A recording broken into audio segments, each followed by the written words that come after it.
around 6.9 million bitcoins could be vulnerable under certain conditions, roughly 1/3 of the total supply. So now the risk is no longer limited to all bitcoins that have already exposed their public keys. Pending transactions could eventually become part of the threat model as well. And this isn't just theory. The US government officially recommends migrating to quantum-resistant cryptography by 2035. Many experts think that's too optimistic. For instance, the Google team points toward the end of this decade, around 2029. Step 1, get off the risk list. It's great to be here in the Bitcoin capital. BTC Prague is an incredible conference. It's my first time here. Big shout out to the organizers and the entire team. Thank you guys for having me. I'm Fred King, the YouTuber behind the Crypto Snake channel, where we've been publishing educational content since 2018. I'm a Bitcoiner. And a couple of years ago, I started looking into the potential quantum threat, mainly for myself. I wanted to understand the real risks to my own holdings. The deeper I went into research papers and expert discussions, the more I realized this is something more people should at least have a basic understanding of. Let me start with a quick disclaimer. Everything I'll share today is based on publicly available data, research papers, and my conversations with experts on both sides of this topic. In today's keynote, I'll walk through 3 possible scenarios of how a potential Q-day could play out for Bitcoin, and of course, I'll credit all the experts and sources as we go. Let's start with the basics. Classical computers versus quantum computers. Let me ask, how many of you have a basic understanding of what a quantum computer is and how it works? Raise your hands. All right, for those who don't, let's do a quick comparison. A classical computer uses bits. Bits have 2 states, 0 or 1. They're always in one state at a time. Every file on your phone or laptop is just a combination of zeros and ones. If a classical computer is trying to brute force a simple password like BTC Prague, and the attacker knows it's exactly 10 characters using a 53-character set, you're looking at around 170 quadrillion possible combinations. On average, you'd need to try about half of those combinations. That's because a classical computer has to check possibilities step by step. Even with parallel processing, the problem still grows exponentially. Now let's compare that to a quantum computer. A quantum computer uses qubits. Qubits are different because they can exist in superposition. That means they're not fixed as 0 or 1. They exist in a combination of both states at the same time. For instance, a qubit could behave like it's 90% likely to be 0 and 10% likely to be 1 when measured. But that's only part of the story. Qubits can also become entangled, meaning the state of one qubit is directly connected to another, even across distance. This allows quantum systems to process information in a highly coordinated way. Instead of checking every possible answer, a quantum computer uses interference to increase the probability of correct answers and reduce the wrong ones. You can think of it as a system that leans toward the right answer. Now there is a big catch. Qubits are extremely fragile. They lose their quantum state through a process called decoherence. Basically, interaction with the environment destroys the information. That's why error correction is one of the biggest challenges in the quantum field today. To solve this, scientists combine many physical qubits into what are called logical qubits. They use advanced materials, cryogenic systems, and even AI to stabilize computations. As these systems improve, the idea of quantum computers becoming capable of breaking today's cryptography becomes more realistic. This is obviously a simplified explanation of a very complex topic. But the key takeaway is this. A quantum computer approaches problems in a completely different way. And that difference is what could eventually challenge the cryptographic systems we rely on today. Now let's talk about Bitcoin security. Bitcoin signatures use something called ECDSA, which stands for elliptic curve digital signature algorithm. And it operates on the SegP 256K1 curve. Bitcoin also supports Schnorr signatures introduced as part of the 2021 Taproot soft fork, which also rely on the same SegP 256K1 curve. Both ECDSA and Schnorr signatures are used to sign and verify Bitcoin transactions. For a classical computer, deriving a private key from its public key, whether it's ECDSA or Schnorr, is practically impossible. But that changes once a powerful enough quantum computer can run Schnorr's algorithm. And that's where the real discussion begins. Among experts, there is an ongoing debate not just about when a potential Q-day could happen, but also whether it will happen within a meaningful time frame. There are still open questions. How powerful would a quantum computer need to be to break these systems? What would a real-world attack actually look like? And most importantly, how should we prepare for it? In this talk, I won't go deep into common misconceptions or explain why Bitcoin might be considered an easier target than banking or military systems. I think we all here understand the difference between centralized systems controlled by a single authority and a decentralized network that requires consensus. What I do want to focus on is the Bitcoin risk surface. How many Bitcoins are actually exposed to a potential quantum attack? One of the most cited pieces of research on this comes from Project 11. According to their estimates, around 6.9 million Bitcoins could be vulnerable under certain conditions, roughly 1/3 of the total supply. This includes early Satoshi-era coins that use formats like P2PK, pay-to-public key, as well as coins from reused addresses, where the public key has already been revealed. And this is a very important point. Most Bitcoin today is not immediately exposed to this type of quantum risk. With modern address formats like Native SegWit, your public key isn't revealed until you actually spend your coins. So in simple terms, move your coins to a fresh address and don't spend. Now let's look at a Google research paper that was released a couple of months ago, titled Securing Elliptic Curve Cryptocurrencies Against Quantum Vulnerabilities, the famous one. This paper matters because it significantly lowers the estimated resources needed to make a quantum computer cryptographically relevant for elliptic curve systems like the one Bitcoin uses. The researchers estimate that breaking SegP to 56K1 curve could require as few as 1,200 fault-tolerant logical qubits in one version of the attack, or around 1,450 in another. It also introduces an important distinction between two types of quantum attacks. The first is an at-rest attack. That means coins are already sitting in a state where the public key is revealed, so the attacker has plenty of time. The second is an unspent attack. That means the public key is revealed when a transaction is broadcast, and the attacker tries to derive the private key before that transaction is confirmed. The paper argues that under fast quantum architectures, an unspent attack could happen within roughly the same time window as Bitcoin's average block interval, around 9 to 12 minutes. So now the risk is no longer limited to all Bitcoins that have already exposed their public keys.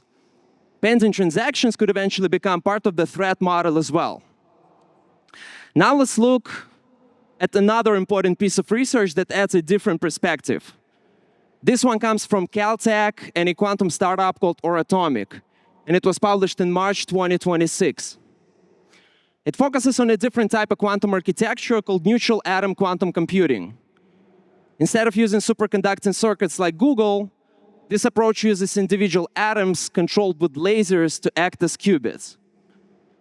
And here's why this matters. The researchers suggest that a quantum computer capable of running Schnorr's algorithm could require as few as 10,000 physical qubits, which is significantly lower than many earlier estimates. And that's a big shift in the conversation, because for a long time, people were talking about millions of qubits. Now we're seeing credible research points into numbers that are much lower. But there is an important trade-off. In this model, the system is slower. Instead of breaking elliptic curve cryptography in minutes, the estimates suggest an attack on encryption could take about 10 days, using roughly 26,000 qubits, depending on the setup and level of parallelization. So compared to the Google paper, this is a very different type of risk. Not a fast real-time attack on transactions, but more of a slow, targeted attack where an attacker focuses on specific wallets over time. And that changes the picture again, because it suggests the first generation of cryptographically relevant quantum computers may not arrive as one sudden Q-day event. Instead, we could see gradual capability, different architectures reaching different thresholds at different speeds. Some faster, some slower, some targeting transactions in real time, others targeting exposed keys over longer time frames. Now, with all of this research on the table, the Google paper lowering resource estimates, and the Caltech work showing more efficient architectures, it's clear the conversation is evolving fast. But it's also easy to misread what that actually means. Lower estimates on paper do not automatically translate into real-world capability. So let's look at the first scenario, the optimistic one. In this scenario, a cryptographically relevant quantum computer is not a near-term reality. We are talking at least a decade away, and possibly much longer. There are respected voices in the Bitcoin space who support this view. People like Michael Saylor and Adam Back. Shout out to both legends. They will both be speaking here at the conference. I'll briefly focus on Adam Back's perspective because he has been very consistent on this topic. His view is simple. Quantum computing is progressing, but the threat to Bitcoin is not imminent. And his reasoning comes down to engineering, not theory. Yes, recent research suggests that breaking elliptic curve cryptography may require fewer qubits than many people once thought. But those estimates still assume something we do not have today, a fault-tolerant quantum computer that actually works at scale. Today's quantum systems operate with thousands of noisy physical qubits. But to run Schnorr's algorithm in practice, you need stable logical qubits built on top of heavy error correction. And right now, we do not have anything close to that. Dr. Beck has made this point clearly. You cannot take a noisy quantum system, run it thousands of times, and expect to recover a Bitcoin private key. He also points to something we've seen repeatedly. Quantum timelines often sleep. What looks very close in theory can take far longer in practice. So yes, while the research is real, the engineering gap is still very large. At the same time, this is not being ignored. Blockstream Research and others are actively working on post-quantum signature schemes. That includes hash-based constructions like shrinks and shrimps. For example, the shrinks proposal uses a 324-byte signature, which is larger than today's 64-byte Schnorr signature, but still manageable. They have already implemented and successfully tested post-quantum signature verification on Liquid, Bitcoin's layer 2. So if Adam Back and major AI platforms are right on the timeline, then in this scenario, quantum computing does not break Bitcoin in the near future. It gives Bitcoin time to upgrade. Yes, as you can see, the collective AI consensus gives this optimistic future around 65% probability. I've added this slide just for fun. Obviously, no one knows what's going to happen in the future. Second, let's look at the moderate impact case. In this scenario, a cryptographically relevant quantum computer arrives much sooner than the skeptics expect, likely within the next 2.5 to 9 years. And this isn't just theory.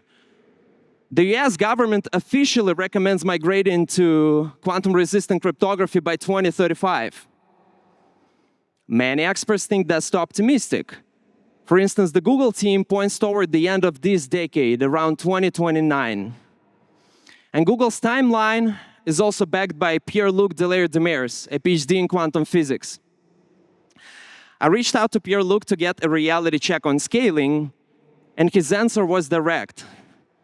The quantum industry is in the era of scaling very large machines, and those will reach cryptographically relevant quantum computer scale around 2029, 2031. So in this scenario, the Bitcoin community is forced to find a consensus, fast. The challenge isn't just the math, it is the social layer. We still have to decide how to handle the legacy Satoshi coins. Do we burn them, use them as a quantum canary, or implement a forced delay? As a potential solution for this scenario, we have BIP360 proposed by Hunter Beast and his team. It introduces pay-to-Merkle root, P2MR, which removes the vulnerable key-pass span of Taproot. BIP360 was recently merged into the official Bitcoin BIPs repository, and the first P2MR transaction was successfully demonstrated on testnet earlier this year. BIP360 is not just a theoretical concept. It is a real engineering solution that would require a soft fork. So if Pierre-Luc Delaire-Demers and the Google team are right on the timeline, then in this scenario, Bitcoin has a narrow but manageable window to upgrade before the quantum threat is live. The collective AI consensus gives this scenario around 35% probability. That brings us to the final scenario, the critical impact case. In this version, the impossible happens. Bitcoin is effectively compromised tomorrow. If we woke up to a quantum snipe mempool, we would have to rely entirely on the tools we have right now. But the toolbox isn't empty. For instance, we have Evulev's QSB method. It uses hash-based puzzles that fit right into today's scripts. It is expensive, around $150 in GPU power per spend, but it requires zero consensus. It is the ultimate emergency lifeboat. We have Mara in its slipstream. We have some other tools. We have dozens of people actively working on solving this hypothetical problem. So even if a powerful quantum computer appears tomorrow, it will not be the end. Yes, it will be a period of chaos, probably a temporary dip until something like BIP360 is activated. But Bitcoin will survive. I was thinking about how to wrap this up, and the best idea I had was to share my personal 3-step plan. The strategy I'm following until Bitcoin fully transitions to a post-quantum standard. Oh yeah, I forgot to mention, AI gives that pessimistic scenario an almost 0% probability. So back to my 3 steps. Step 1, get off the risk list. I've already moved my coins to fresh and exposed addresses. I do not reuse addresses, and I don't spend from my long-term storage. So even if a powerful quantum computer appears tomorrow, my coins aren't the easiest target. Step 2, spread the word. Not to create panic, and definitely not to spread FUD. I do this because I believe the more we speak about a potential quantum threat, especially at conferences like this, the more smart people will get involved, and the better chance we have to reach a consensus. Step 3, keep stacking. In the optimistic scenario, I buy because the quantum threat is still distant, which is bullish. In the moderate scenario, I buy because the ecosystem is awake and building solutions, which is also bullish. And in the critical scenario, I'm buying the dip heavily. I remember the 2020 COVID crash and the aggressive V-shaped recovery that followed. Fear creates the ultimate opportunity for people who actually understand what they own. I hope you guys understand what you own. Bitcoin's future is bright. Thank you so much for your time.